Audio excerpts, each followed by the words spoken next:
They're grown on 6 feet of sand over limestone, and this sand, I think, is the secret to their longevity. The fact that if it rains, the water quickly disappears, and the vineyard itself remains dry and healthy.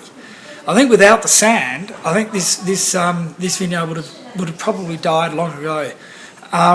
There's another aspect to that also. It's almost as if it wasn't Mouvedre in this position, the story might be different too. And the reason I can say that is that when this vineyard was planted back in 1853, there was one vine mixed up, which is a Shiraz vine. So that we've got a 160-year-old Shiraz vine, one vine amongst all the Mouvedre. Now this vine, this Shiraz vine, actually is full of Yuba dieback, Eutypa, or dead arm. And it makes me think that if this whole vineyard was Shiraz, it would have all had the disease of Yuba and been pulled out long ago. And none of the Mouvedre has this disease. So it's just this unique situation in the world of wine where we've got the variety in this exact location that's still alive. It really is extraordinary. What is it about this grape variety that you like? Okay, I think it comes back to my early days as a winemaker. I was 21 years old, and I was encouraged to travel to France and learn my trade and craft more, which is an important thing actually to learn about wine, in other parts of the world.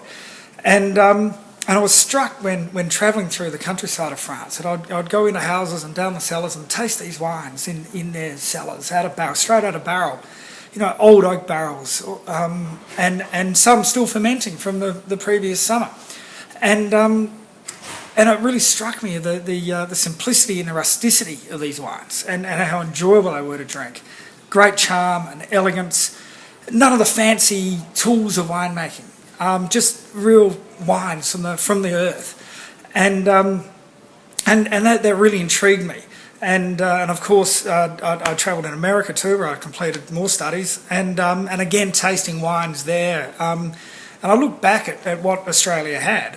And Mouvedre was one of these varieties that we'd had in South Australia for, as we know, for the middle of the 1800s. And I thought that these wines had been, underrated, if you like. Of course, we'd recognise them in blends, but if we could find a special place and maybe just make it in a slightly different manner and sort of reinterpret that, what would happen? And that led me to make these wines.